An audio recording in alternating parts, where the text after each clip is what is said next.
Welcome to the Saturday headshot from the Mid-Atlantic Open. Brought to you by Planet Eclipse and RAZALife.com. Our first game of the day is between Houston Heat and Edmonton Impact.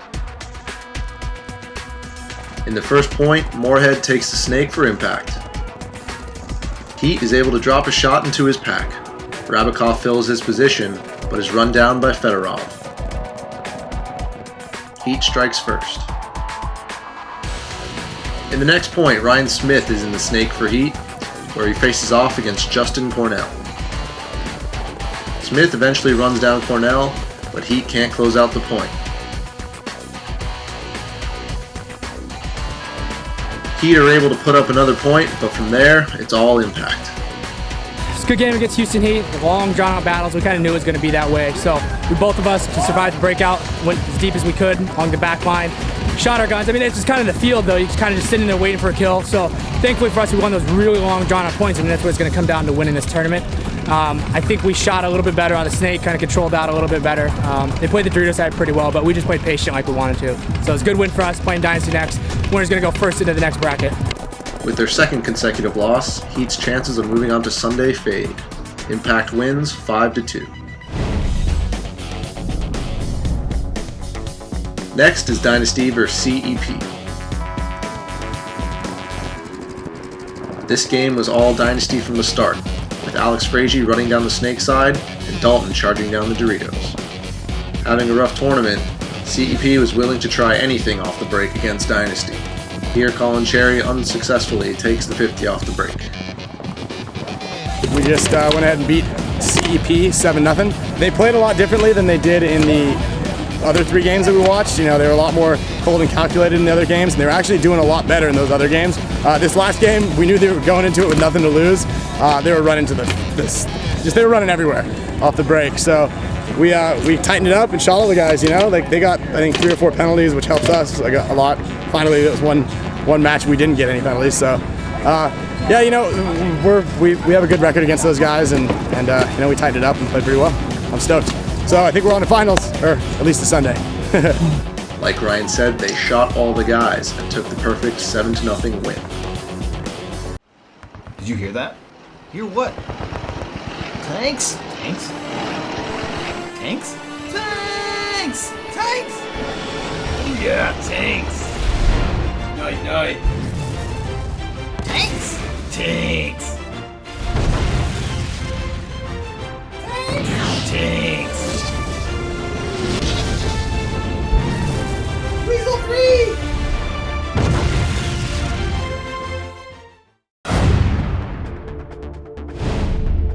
Houston Heat vs Red Legion. Both of these teams have 2 losses and would love nothing more than to send the other to fight for their position in the Champions Division. In the first point, Berdinkov runs through the middle and takes out Mishka and Chad. Red Legion would take the second point as well, giving the Russians an early lead. Smart, aggressive play from Ronnie Dizon on both sides of the field helps Heat keep the score tight. An enthusiastic Sam Monville tells us how it played out. Just played Russian Legion, close game, won in overtime, a few seconds left, just kind of back and forth. You know, neither team did anything that great. Just kind of a couple of long points, and fortunately we came out on top, but definitely have to figure something out for next event, so hopefully we can do that. In overtime, Sam completely misses bunkering Berdinkov. But no problem, Mishka is behind him to finish the job and earn Heat the overtime win.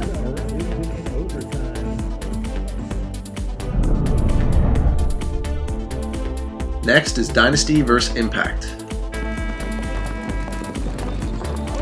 Dynasty has been playing hot, and they kept the ball rolling into this game, coached by Rusty Glaze and quarterbacked by Oliver Lang.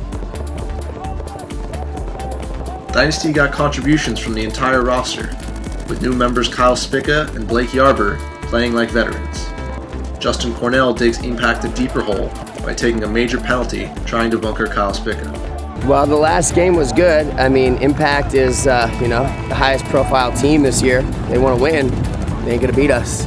The last game was was just, standard Dynasty paintball. We were getting to our spots alive. We weren't making these mistakes. They were getting shot by us. They were getting frustrated. They were pushing the envelope, and they were getting penalties like they deserved. So the good news is they're going to go back and say, hey, we just need to not get so many penalties. But at the same time, that's going to fuck up their style of play. So we're going to see those guys again. I don't think we showed them too much. I think we just showed them enough to be able to beat them again in the next round if we have to play them. Dynasty continues their undefeated run and hands Impact their first loss, winning 6-1.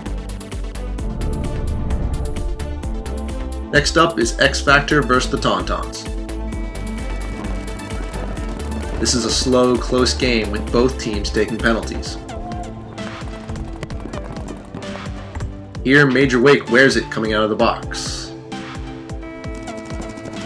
Whichever team put on the pressure and made it to the 50s first would take the point. Rookie pro Demetrius Ninos helped put a point on the board, and Billy Bonaccia hangs the flag for the final go-ahead point. X Factor wins 3-2. Next season on the roster. We're looking for a guy that's on our heels every weekend. My name is Wesley Ward, I'm 23, I'm from Macon, Georgia. Scott Kemp, age 26, born and raised in Los Angeles, California. The attitude thing, man, it's one of those things. Some people like it, some don't.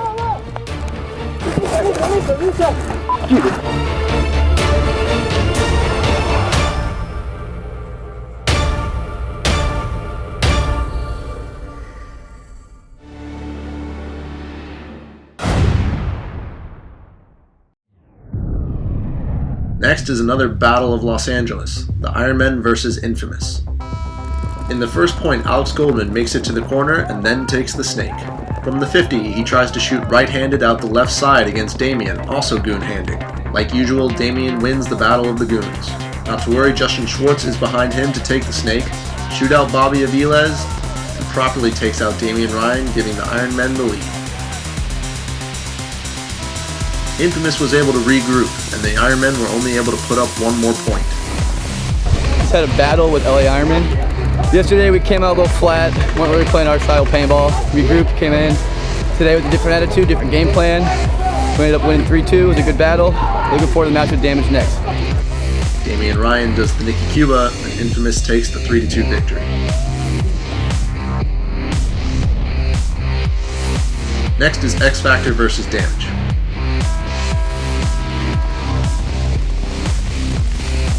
With a player already in the box, Zach Wake adds on another penalty, and Damage starts to run up the score.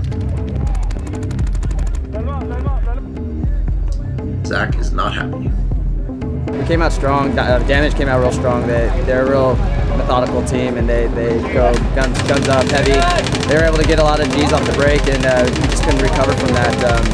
We tried to counterpunch it with some stuff, but penalties kind of hurt us. And Damage is really good at slowing the game down and holding lanes and taking advantage of those G's off the break. Another X Factor penalty in the last point, and Damage is able to put up 7. Final score 7-2. Next we have Ironmen taking on the Tauntauns. In the first point, Alex Goldman takes the snake. Playing aggressive, but he loses a gun battle inside, getting shot on his loader. Ironmen take a penalty, and Justin Schwartz gets pulled for it. However, they still have enough players to win the point. In the next point, Axel Godin makes it up the snake for the Tauntauns. Ironmen's Danny Park is able to run down and trade with Axel, who is looking for a penalty. Mouse cleans up, and Ironmen are up 2-0. So we just got done playing the Tauntauns. Really good game, going back and forth. We got 1 point, they scored another point. It was going back and forth. They were coming to put it on us. They were doing real good. We pulled out a couple good points, got the win, so it was real good. Yeah, so now we got to watch the last game to figure out if we move on or not. It's just a waiting game now. Fighting back, the Tauntauns put up points on the board, but the Ironmen hold strong and take the 4-2 victory. The last game of the day is Damage versus Infamous. In the first point, Keith Brown attacks the snake. Getting shot out early, this gives Bobby Aviles the chance to take control and run down the inside. Damien scoops up the flag and Infamous takes the lead. Infamous, needing to win with a big point margin, continued to attack and put up points. Basically, we reevaluated how we were playing from day 1 to day 2. Early on, we wanted to take away the snake side, then we wanted to come back and take away the Dorito side. If we got close enough, we had to win by 4. If we got close enough, we could run some really good quick point plays, because we had obviously had to do them earlier in the tournament, so we had them dialed in, but just came up 1 point short. We ended up winning the match by 3, but going home by 1 point. Infamous played well enough to win the game, but with 2 losses, they did not move on to Sunday. That's going to do it for our coverage here on Saturday. Be sure to check out Derder.com for Sunday's final coverage.